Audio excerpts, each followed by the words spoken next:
Our former president and Prime Minister Arthur Napoleon Raymond Robinson's body is now in Tobago. It was flown to the Sister Isle early this afternoon after the ecumenical service held at the National Academy of the Performing Arts in Port of Spain. The day-long tribute here in Trinidad began early this morning from Tragarete Road, where citizens, young and old, lined the streets to bid farewell to the late statesman. Sherilyn Lewis begins our CNews coverage of the state funeral. She followed the cortege and filed this report. The third day of the five-day state funeral began with a military cortege. Law enforcement officials from the police, fire, coast guard and prison service escorted the late former president and prime minister from as early as 6:30 a.m. from the funeral home of Clark and Batu on Tragarete Road, Port of Spain.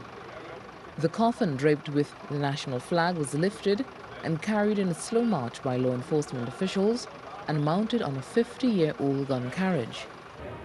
Behind the gun carriage were mounted police officers.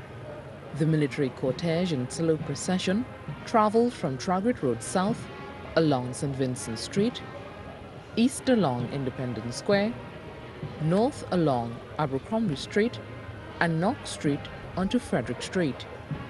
As the military cortege proceeded along Frederick Street en route to the National Academy for the Performing Arts for a state ecumenical service, students lined the street and curious onlookers stopped in their tracks to witness the funeral cortege of the country's third president and prime minister, Arthur Napoleon Raymond Robinson.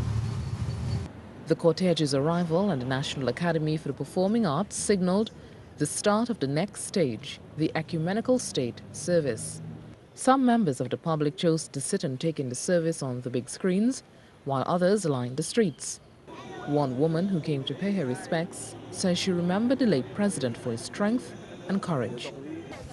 The day of the crew, and when we stood up. I mean,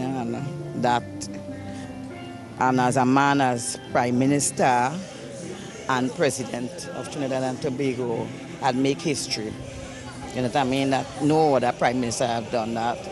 At least we didn't get nothing like that as yet. So we thank.